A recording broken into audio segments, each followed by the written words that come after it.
السلام عليكم ورحمة الله.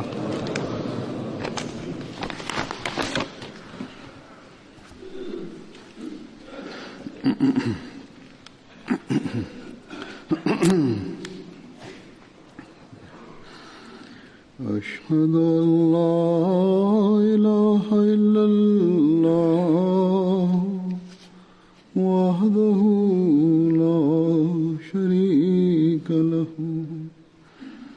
وأشهد أن محمدا عبده ورسوله أما بعد فأعوذ بالله من الشيطان الرجيم بسم الله الرحمن الرحيم الحمد لله رب العالمين الرحمن الرحيم مالك يوم الدين إياك نعبد وإياك نستعين اهدنا الصراط المستقيم صراط الذين أنعمت عليهم غير المغضوب عليهم ولا الضالين.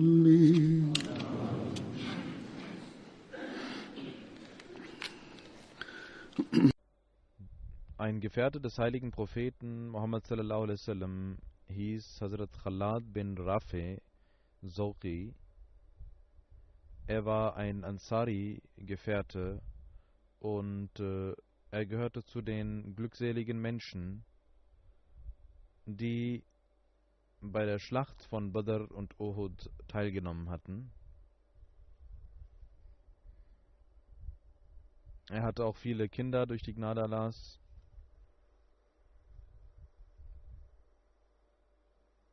In einer Überlieferung heißt es, Muaz bin Rafa überliefert von seinem Vater: Ich ging mit meinem Bruder Khalad bin Rafi mit dem heiligen Propheten Muhammad sallallahu alaihi wasallam auf einem sehr schwachen Kamel Richtung Badr, und als wir nach Ba'id kamen, hinter Roha, da legte sich das Kamel nieder und ich betete: O Allah, ich flehe dich an, du sollst uns nach Medina durch ihn zurückkehren lassen, dann werden wir ihn für deinen Weg opfern. Wir waren auf dem Weg, und in diesem Zustand, als der heilige Prophet Muhammad sallallahu alaihi wasallam an uns vorüberging, er fragte uns: Was ist mit euch beiden? Wir offenbarten ihm alles. Der heilige Prophet Muhammad sallallahu alaihi wasallam blieb bei uns stehen. Er machte das Wusu und mit dem restlichen Wasser, das restliche Wasser vermischte er mit seinem Speichel, und dann sagte er: Öffne das Maul des Kamels. Und dann gab der heilige Prophet sallallahu alaihi wasallam ihm etwas Wasser, und dann auf seinem Nacken, auf seinem Rücken, auf seinem Hals, überall massierte er das Kamel mit dem Wasser und sagte: O Allah, lass Rafi und Khalad mit diesem Kamel zurückkehren. Und dann sagte der heilige Prophet sallallahu alaihi wasallam ging zurück, und auch wir standen auf, bis wir den heiligen Propheten sallallahu alaihi wasallam bei Munsif vorfanden, und unser Kamel war ganz weit vorne. Und als der heilige Prophet sallallahu alaihi wasallam uns sah, lächelte er. Das Kamel war ganz vorne in der Karawane, und durch die Gebete des heiligen Propheten sallallahu alaihi wasallam verging die Schwäche des Kamels, und wir kamen bis zu Badr an, und auf dem Rückweg von Badr, als wir nach Musalla kamen, legte sich das Kamel wieder hin, und mein Bruder opferte es und verteilte das Fleisch und wir gaben das in Sadqa. Sie hatten dies versprochen, dass wenn die Aufgabe getan wird, werden wir das opfern, und genauso taten sie es. Über einen Gefährten wird berichtet, er hieß Harsa bin Saraqa. Er starb im 2. Hijri bei Jang Badr, bei der Schlacht von Badr. Sein Vater, seine Mutter, Rubayya binti Nazar, war die Tante von Anas bin Malik. Vor der Auswanderung hatte er mit seiner Mutter den Islam angenommen. Der Vater war bereits verstorben. Der heilige Prophet Muhammad sallallahu alaihi wasallam hatte ihn und Saib bin Usman bin Masum eine Brüderlichkeit geschaffen im Muakhat-System, im Brudersystem. Abu Naim überliefert, dass Hazrat Harsa bin Suraqa mit seiner Mutter immer sehr gütig umging, bis der heilige Prophet sallallahu alaihi wasallam ihm sagte: Ich ging ins Paradies und sah Harsa, und Habban bin Harika hatte ihn auf der Schlacht von Badr getötet, und er gab ihm einen Stoß und einen Pfeilschuss, als er Wasser trank, und daran verstarb er den Märtyrertod. Hazrat Anas radhiyallahu anhu berichtet, dass der heilige Prophet Muhammad sallallahu alaihi wasallam zu Fuß lief, als ein Ansari, junger Mann, zu ihm kam, und er sagte zum heiligen Propheten Muhammad sallallahu alaihi wasallam, der heilige Prophet Muhammad sallallahu alaihi wasallam sagte zu ihm: O Harsa, wie hast du den Morgen verbracht? Er sagte: Ich habe so und so den Morgen verbracht, dass ich an Allah glaube fest. Der heilige Prophet sallallahu alaihi wasallam sagte: Was sagst du? Denn alles hat eine Wahrheit. Der Junge antwortete: O Prophet Allahs sallallahu alaihi wasallam, ich habe mit der Welt nichts mehr zu tun. Ich bin des Nachts wach und bin durstig am Tage. Das heißt, ich verbringe die Zeit mit Gottesdienst und faste. Und ich sehe den Thron Allahs mit meinen Augen. Und ich sehe die Paradiesbewohner mit meinen Augen, quasi, dass sie sich treffen. Und ich sehe auch die Bewohner der Hölle, dass sie Lärm machen. Der heilige Prophet sallallahu alaihi wasallam sagte: Du sollst so bleiben. Du bist ein Mensch, in dessen Herzen Allah den Glauben entfacht hat und beleuchtet hat. Und er sagte: O Prophet Allah sallallahu alaihi wasallam, beten Sie für mich das Gebet des Zeugnisses. Der heilige Prophet Muhammad sallallahu alaihi wasallam betete für ihn. Und am Tage von Badr, als die Reiter zusammengerufen wurden, war er als erster da und war der erste Reiter, der verstarb, den Märtyrertod. Es wird überliefert, dass er der erste Ansari-Gefährte war, der in der Schlacht von Badr den Märtyrertod starb. Den Märtyrertod über Harsa, als die Mutter davon erfuhr, war die Mutter Hazrat Rubayya, ging sie zum heiligen Propheten sallallahu alaihi wasallam und sagte: O Prophet Allahs, Sie wissen, wie ich Harsa liebte. Er diente mir sehr. Wenn er einer der Paradiesbewohner ist, dann werde ich geduldig sein. Wenn dies nicht so ist, dann weiß Gott besser, was ich tun werde. Der heilige Prophet sallallahu alaihi wasallam sagte: O Harsa, es gibt nicht nur ein Paradies, sondern viele Paradiese. Und Harsa ist in dem höchsten der Paradiese. Daraufhin sagte sie: Ich werde geduldig sein. Auf jeden Fall werde ich geduldig sein. In einer anderen Überlieferung heißt es, dass der heilige Prophet sallallahu alaihi wasallam sagte: Harsa ist in dem höchsten Paradies. Daraufhin sagte die Mutter, sie ging zurück und sagte und lächelte und sagte, wie schön, wunderbar, bravo, O Harsa. Bei der Schlacht von Badr hatte Allah die Ungläubigen und die Führer der Ungläubigen elend niedergehen lassen und die Muslime der Schlacht von Uhud bekamen viel Ehre und der heilige Prophet erhielt die Nachricht über die Schlachtteilnehmer von Badr und sagte, ihr könnt tun, was ihr wollt, das Paradies ist euch verpflichtet worden. Allah sagte zu den Badr-Teilnehmern, für euch ist das Paradies festgeschrieben. Das bedeutet nicht, dass sie jetzt tun sollen, was sie wollen, sondern das bedeutet, sie werden nun nichts mehr tun, was gegen die Lehre Allahs ist. Allah selbst wird sie recht leiten. Der heilige Prophet sallallahu alaihi wasallam hatte Hazrat Harsa bin Suraka radiyallahu anhu über ihn gesagt, der am Tage des Badr starb, dass er im Jannatul Firdaus ist. Dann gibt es einen Gefährten, Hazrat Abbad bin Bashar. In der Schlacht von Yamama starb er 11 Jahre nach der Hijra. Hazrat Abbad bin Bashar wurde Abu Bashar und Abu Rabi genannt. Er gehört dem Stamm Bani Abdul Ashal an. Unter seinen Kindern war eine Tochter, die aber auch verstarb. Er hatte in Medina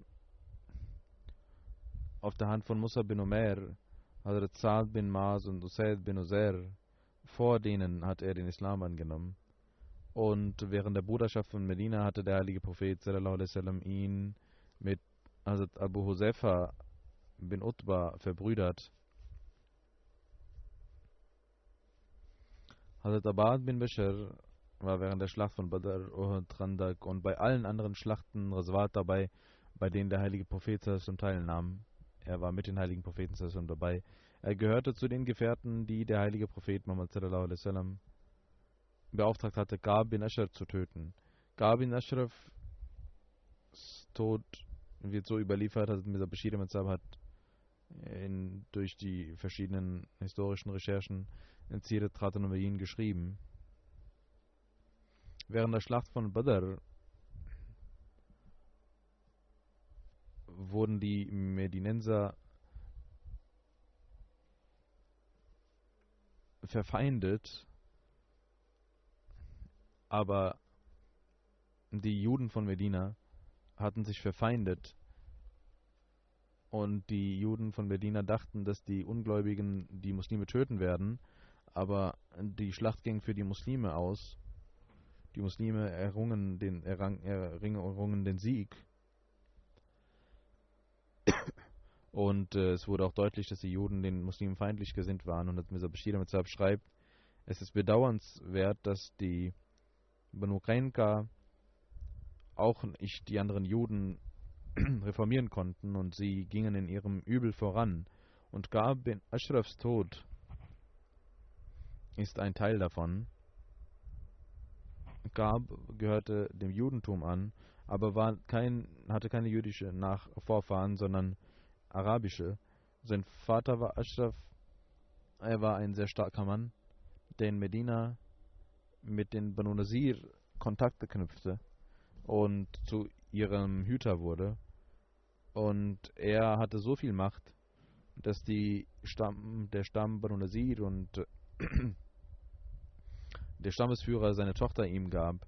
Und durch diese Tochter wurde Ka'b geboren, der noch mehr Ehre erlangte als sein Vater, als er erwachsen wurde, bis er von allen Juden von Arabien als Anführer akzeptiert wurde. Ka'b war auch ein Poet und auch ein sehr reicher Mann und beeinflusste durch seine Gelder auch die Menschen in Arabien, aber moralisch gesehen war er ein sehr schlimmer Mann und durch üble Planungen er war ein Experte darin, üble Planungen durchzuführen. Als der heilige Prophet Muhammad sallallahu alaihi wasallam nach Medina kam, hatte Gab bin Ashraf mit anderen Juden von Medina auch den Vertrag abgeschlossen, den der heilige Prophet Muhammad sallallahu alaihi wasallam zwischen den Juden schloss, nämlich, dass man in Frieden und Freundschaft bleiben würde und immer Frieden stiften würde. Er hatte zwar diesen Vertrag unterschrieben, aber im Inneren verspürte er ein Feuer des Hasses und durch üble Verschwörungen wollte er den Islam und den Stifter des Islams verfolgen. Und das heißt, dass er jedes Jahr jüdische Gelehrte beeinflusste. Aber als der heilige Prophet sallallahu alaihi wasallam auswanderte und diese Menschen zu ihm kamen, sagte er zu ihnen, er sprach über den Propheten sallallahu alaihi wasallam und fragte nach ihrer Meinung über ihn. Und sie sagten, es scheint jener Prophet zu sein, der uns verheißen wurde. Gab war sehr wütend und sagte, ihr seid alle Müßiggänger, und er schickte sie weg. Und er gab ihnen kein Geld mehr. Die jüdischen Gelehrten, als sie kein Geld mehr bekamen, nach einiger Zeit kamen sie wieder zu Gab und sagten, wir haben wohl missverstanden, wir haben wieder darüber nachgedacht, Muhammad sallallahu alaihi wasallam ist nicht jener Prophet, der verheißen wurde, versprochen wurde. Gab war wieder zufrieden und er gab ihnen wieder Geld. Jetzt heißt es, dass dies eine religiöse Feindschaft war und aber religiöse Meinungsverschiedenheiten sind kein Grund, jemanden einen Tyrann zu nennen. Und das ist nicht der Grund, warum er getötet werden sollte. Das ist nicht der Grund gewesen. Der Grund war ein anderer. Gab entwickelte die Feindschaft auf eine ganz andere Art und Weise. Und nach der Schlacht von Badr war sein Verhalten extrem von Unheil geprägt, was für die Muslime sehr gefährlich wurde. Und vor der Schlacht von Badr dachte Gab, dass die Muslime nur temporär dem Glauben folgen und langsam werden sie wieder davon wegkommen und ihre Religion, ihre Stammesväter wieder annehmen. Aber als die Muslime Siege errungen und die Fürsten der Quraysh starben, viele der Fürsten der Quraysh, da dachte er, dass diese neue Religion nicht einfach so vergehen wird. Und nach der Schlacht von Badr tat er alles, um den Islam niederzumetzeln und auszulöschen.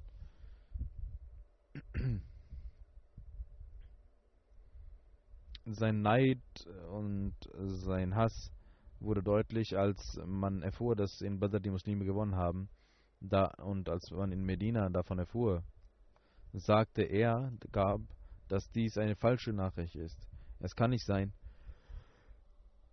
dass Muhammad gegenüber den Quraysh, den großen Quraysh gewinnt und sie nichts zu sagen haben. Wenn diese Nachricht aber wahr ist, dann ist es besser zu sterben als so ein Leben. Als es hieß, dass diese Nachricht wahr ist und Gab auch wusste, dass diese Nachricht wahr ist und die Schlacht von Badr dem Islam eine große Stärke verliehen hat, die man nicht erwartet hatte. Da wurde er sehr wütend und voller Zorn und bereitete seine Reise vor, ging Richtung Mekka und durch seine Poesie und seine Rede gewann und heizte er die Quraysh auf und weckte eine große Rache in den Quraysh gegen die Muslime und füllte ihre Brust mit dieser Rache.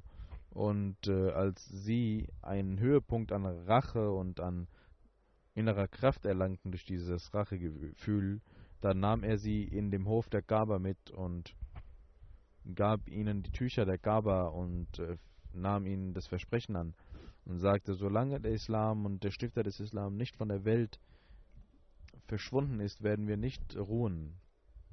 Dieses Versprechen nahm er und durch diese Rache nahm er die Richtung anderer Stämme an und ging zu jedem Volk und hetzte sie gegen die Muslime auf und kam dann nach Medina zurück und beleidigte die muslimischen Frauen durch sehr unverschämte Art und Weise, bis er auch die Familie des heiligen Propheten Muhammad sallallahu alaihi wasallam durch seine Worte beleidigte und im ganzen Land diese Strophen verbreitete. Letzten Endes wollte er den heiligen Propheten sallallahu alaihi wasallam töten und lud ihn zu seinem Hause ein, und einige junge Muslime, junge Juden sollten ihn töten, aber durch die Segnungen Allahs erfuhr der heilige Prophet sallallahu alaihi wasallam davon, und seine Bemühungen gingen nicht in Erfüllung, als die Feindschaft so groß war, dass durch diese Tötungsabsichten und durch diese Rache, die er nahm, hatte der heilige Prophet sallallahu alaihi wasallam aufgrund dieses Vertrages, das er geschlossen hatte nach Medina mit den Bewohnern von Medina, aufgrund der Verletzung dieses Vertrages durch ihn, er war der Präsident von Medina, und er beschloss, dass Ka'b bin Ashraf aufgrund seiner Planungen getötet werden muss, und er schickte einige Gefährten. Aber da die Fitna von Ka'b in Medina dazu führte, dass in Medina eine Atmosphäre vorhanden war, dass man ihn nicht öffentlich bekannt geben konnte und töten konnte, weil sonst ein Bürgerkrieg begonnen hätte, und dieser Bürgerkrieg hätte viele Menschen getötet. Deswegen der heilige Prophet Muhammad sallallahu alaihi wasallam wollte jede mögliches Opfer erbringen, um den Frieden zu wahren und um Blutvergießen zu vermeiden. Deswegen gab der heilige Prophet sallallahu alaihi wasallam, wies er an, Ka'b nicht öffentlich zu töten, sondern einige Menschen sollen ihn auf eine stille Art und Weise töten. Und Muhammad bin Asad bekam diese Aufgabe und die Anweisung, dass die Führer von Aus mit beraten werden sollen. Und er sagte: O Prophet Allahs, wenn wir still töten wollen, dann müssen wir eine Ausrede finden, wie wir Ka'b rausholen aus seinem Hause. Der heilige Prophet sallallahu alaihi wasallam beachtete dies und sagte: okay. Und Umar bin Muslima, durch den Ratschlag von Sa'ad bin Muaz mit Abu Naila, ging er und anderen Gefährten dorthin und ging ins Haus von ihm, zum Hause von ihm, und rief ihn und sagte: unser Saib, also der heilige Prophet Muhammad sallallahu alaihi wasallam, möchte, dass wir Sadqa zahlen, kannst du uns etwas geben als Geld? Und Ka'b war voller Freude und sagte: ja. Der Tag naht, dass ihr ihn verlassen werdet. Und Muhammad antwortete: wir gehorchen dem Propheten und sehen, was das Ende dieser Gruppierung sein wird. Aber wirst du uns Kredit geben? Aber gib mir einen Pfand, sagte er. Muhammad fragte: was soll ich dir geben?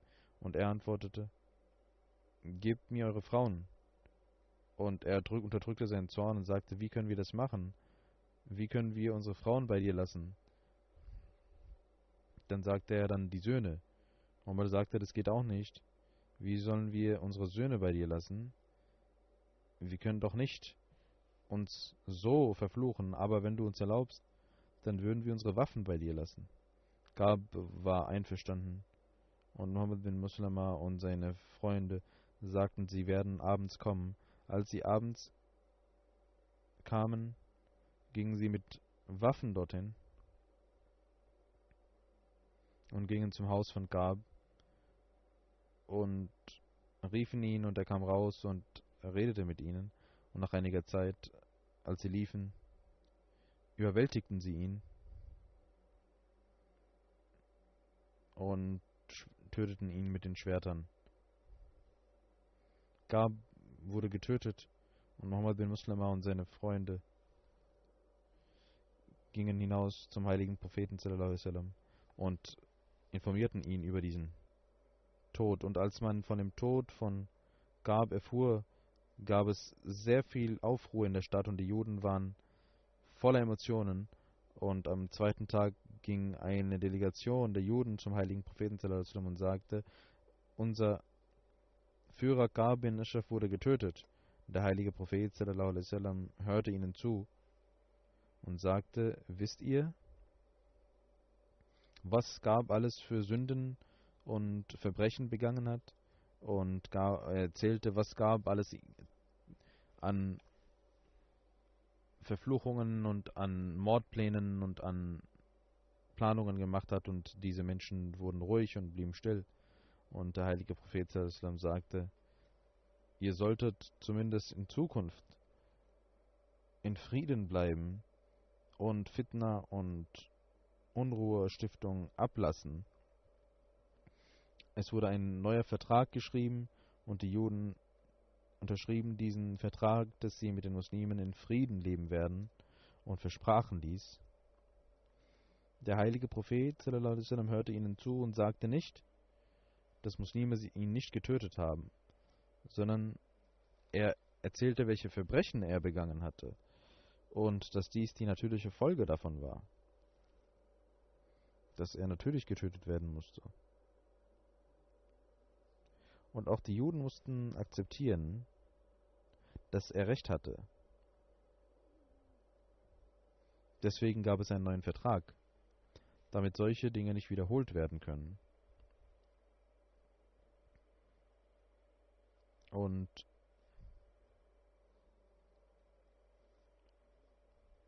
eine friedvolle Atmosphäre wieder etabliert werden würde, damit die Juden nicht wieder anfangen, Rache zu üben und dann wieder eine Gewaltspirale losgeht.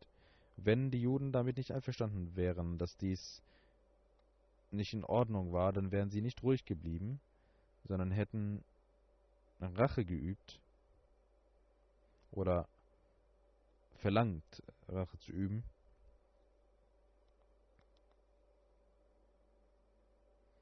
Aber sie taten dies nicht und blieben ruhig. All dies zeigt, dass gemäß dem Gesetz von damals dieser Tod, diese Ermordung oder diese Tötung rechtens war, denn das, was er an Fitna verbreitete, war größer als Mord, und das ist die Strafe eines solchen Verbrechers, gemäß den Werten und Gesetzen von damals, war seine Strafe rechtens, gemäß den Normen von damals. Wenn dies der Fall ist, wie wir das sehen, und auch aufgrund der Reaktion der Juden sieht man dies, dann gibt es keinen Grund, etwas vorzuwerfen. Und wenn es so wäre, dann hätten die Juden gesagt, warum hat man das nicht öffentlich getan? Das zeigt und beweist, dass sein Tod genau rechtens war und dass dies die Strafe war. Aber man muss auch wissen, dass heutzutage die Extremisten und die extremistischen Gruppierungen falsche Rückschlüsse daraus ziehen und genauso Regierungen falsche Rückschlüsse ziehen und denken, dass solche Art von Ermordungen erlaubt seien. Erstens gibt es nicht eine solche Fitna auf diese Art und Weise, und diejenigen, die getötet werden, das sind andere Menschen. Zweitens wurde nur der Verbrecher getötet, weder seine Familie noch jemand anderer. Diese Menschen töten unschuldige Menschen, Frauen, Kinder. Viele werden verkrüppelt, viele werden verwundet. Gemäß den heutigen Gesetzen ist dies auf keinen Fall erlaubt, und damals war diese Strafe sicherlich korrekt und die Regierung hatte diese Strafe erteilt. Der heilige Prophet Muhammad sallallahu alaihi wasallam hatte Abad bin Bashar zu ihm geschickt, um Sadqa zu sammeln. Und er war 10 Tage dort und beim Rückweg ging er, um die Sadqa von Banu Muslik zu holen, und dort blieb er auch 10 Tage. Danach kam er nach Medina zurück. Genauso heißt es in einer Überlieferung, dass der heilige Prophet sallallahu alaihi wasallam, Hazrat Abad bin Bishr, ihn als Hüter und Wächter ernannt hatte, auch in der Sicherheit. Er gehörte zu den großen Gefährten. Hazrat Aisha radhiyallahu ta'ala anha berichtet, dass es 3 Personen aus den Ansar gab, die den höchsten Rang haben unter den Ansari-Gefährten, und alle waren von Kabila, von dem Stamm Banu Ashar. Hazrat Sa'd bin Muaz, das sind die 3, Hazrat Sa'd bin Muaz, Hazrat Usaid bin Uzair und Hazrat Abad bin Bishr. Von Hazrat Abad bin Bishr wird überliefert, dass der heilige Prophet Muhammad sallallahu alaihi wasallam zu den Ansar sprach: O Gruppe der Ansar, ihr seid meine Tücher, die immer auf meinem Leibe sind, und die anderen Menschen sind Disar, das heißt, sie sind jenes Tuch, was man nach oben nimmt, drüber nimmt. Und der heilige Prophet sallallahu alaihi wasallam sagte: Ich bin sehr zufrieden, dass ich nicht von euch irgendetwas Schmerzhaftes erfahren werde. Also Abad bin Bishr war in der Schlacht von Yamama im Alter von 45 Jahren, wurde er zum Märtyrer gemacht. Hazrat Aisha radhiyallahu ta'ala anha überliefert, dass der heilige Prophet Muhammad sallallahu alaihi wasallam das Namaz Tahajjud verrichtete. Als er die Stimme von Abad bin Bishr hörte, der in der Moschee das Gebet verrichtete, und der heilige Prophet sallallahu alaihi wasallam fragte: O Aisha, ist das die Stimme von Abad? Ich sagte: Ja, O Prophet Allahs. Er antwortete: O Allah, sei barmherzig mit Abad. Genauso wird von Hazrat Anas überliefert, dass der heilige Prophet sallallahu alaihi wasallam 2 Personen in der finsteren Nacht vom heiligen Propheten sallallahu alaihi wasallam kamen. Einer von ihnen war Abad bin Bishr und der zweite, glaube ich, war Usaid bin Uzair. Und mit ihm waren 2 Kerzen, die vorhanden waren. Als sie getrennt wurden, gab es jeweils eine Kerze mit ihnen in der Finsternis, und dann kamen sie nach Hause zu der Familie. Auch bei der Reise von Hudaybiyah war er dabei, und über diese Reise hat Hazrat Mirza Bashir Ahmad Sahib geschrieben: Der heilige Prophet Muhammad sallallahu alaihi wasallam ging mit 1400 Gefährten am Sulqada 6. Hijra Anfang am Montag morgens von Medina los.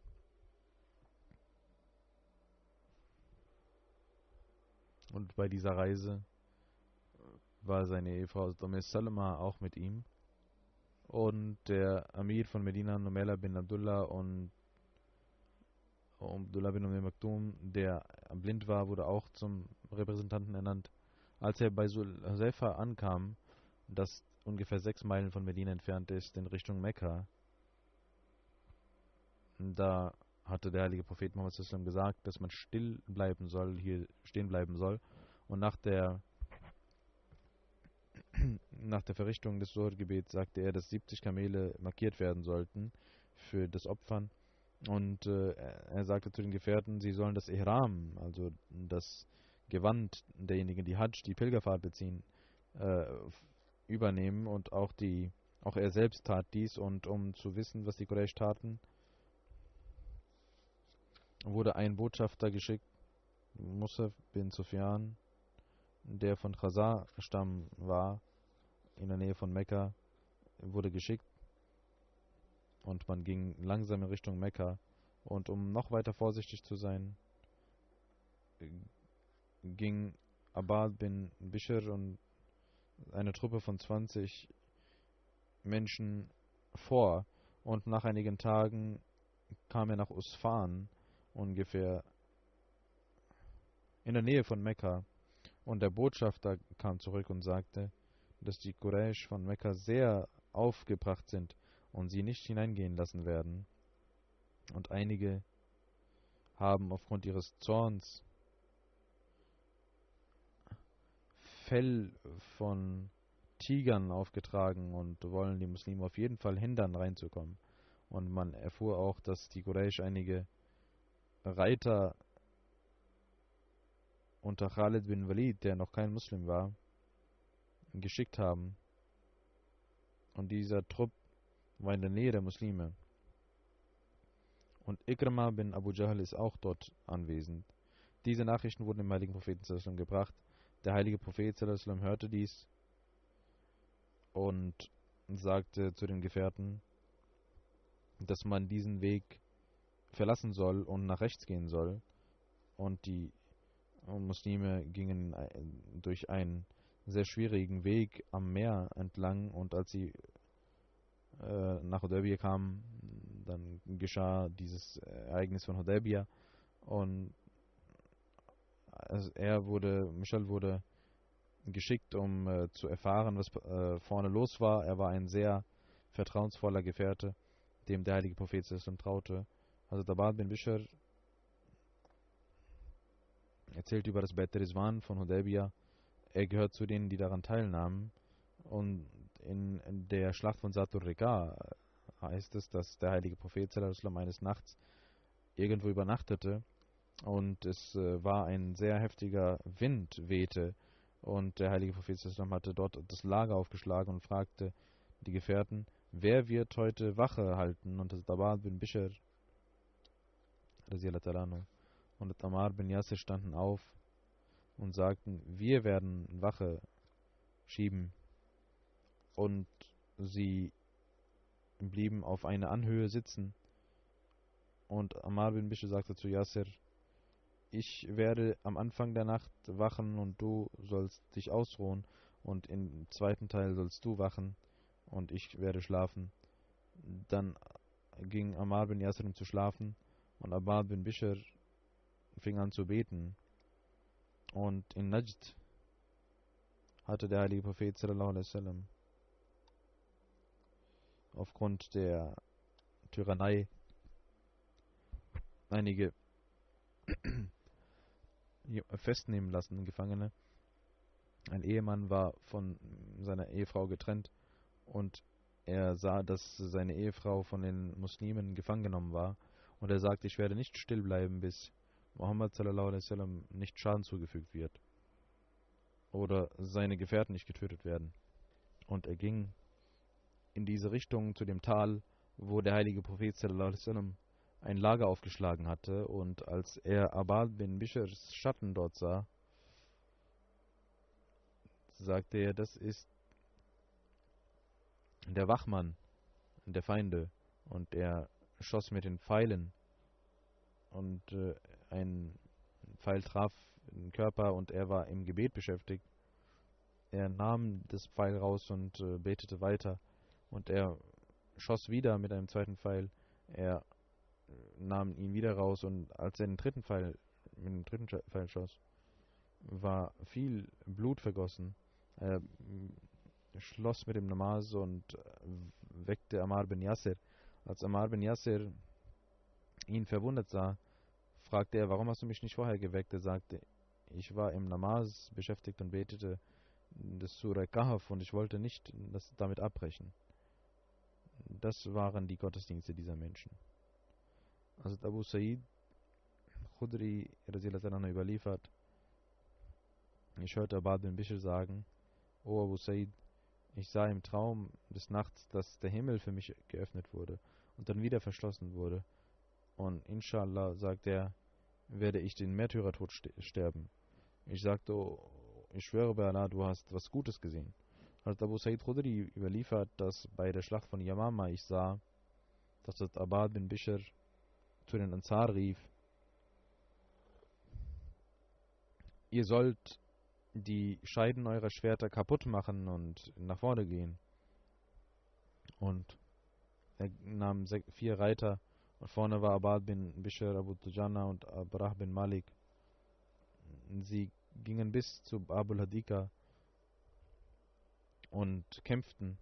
Abad bin Bishr wurde getötet durch den Märtyrertod und ich sah so viele Verwundungen auf seinem Gesicht, dass ich ihn nur am Körper erkennen konnte.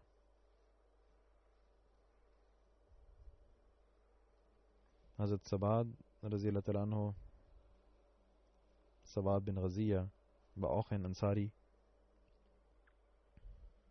Es wird berichtet, dass Sabad bin Yazia, der von Banu Adi bin Najjar war, bei der Schlacht von Uhud und Khandak und in einigen anderen Schlachten anwesend war. Während der Schlacht von Badr hatte er Khalid bin Hisham gefangen genommen. In einer Überlieferung heißt es, der heilige Prophet sallallahu alaihi wasallam hatte ihn zum Zuständigen von Khaybar gemacht. Er holte dort Datteln und der heilige Prophet sallallahu alaihi wasallam nahm ein Sa, das ist eine Maßeinheit, Datteln im Tausch von 2 Sa von anderen Früchten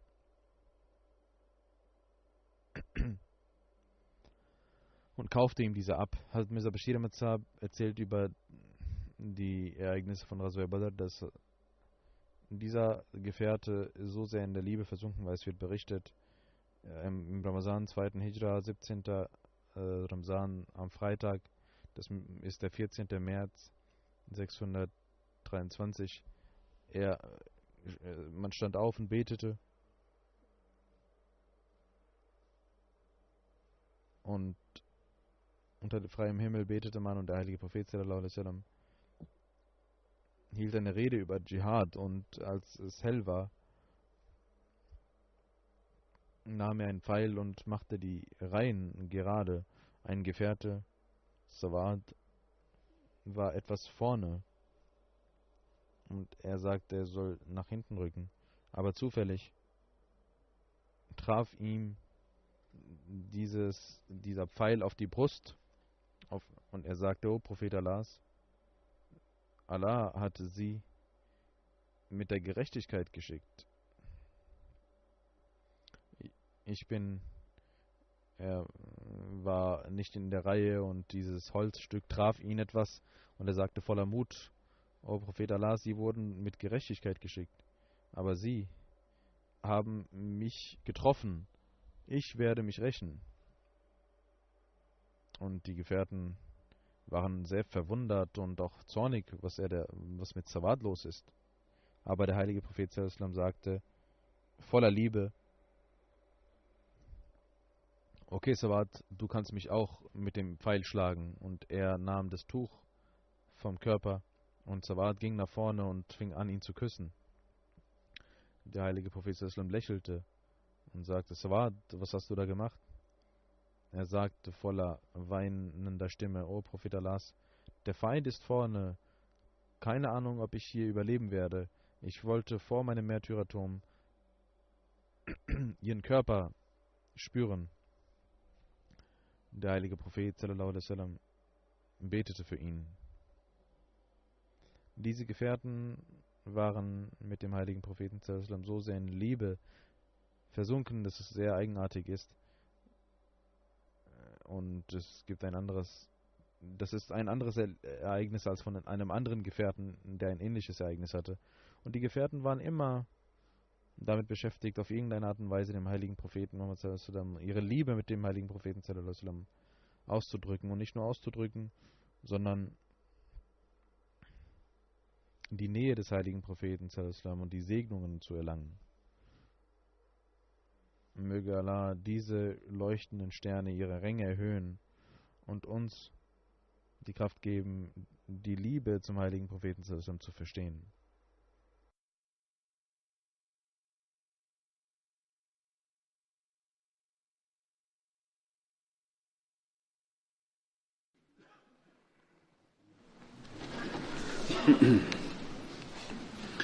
الحمد لله نحمده ونستعينه ونستغفره ونؤمن به ونتوكل عليه ونعوذ بالله من شرور أنفسنا ومن سيئات أعمالنا من يهده الله فلا مضل له ومن يضلل فلا هادي له ونشهد أن لا إله إلا الله ونشهد أن محمدا عبده ورسوله عباد الله رحمكم الله إن الله يأمر بالعدل والإحسان وإيتاء ذي القربى وينهى عن الفحشاء والمنكر والبغي يعظكم لعلكم تذكرون اذكروا الله يذكركم وادعوه يستجب لكم ولذكر الله أكبر.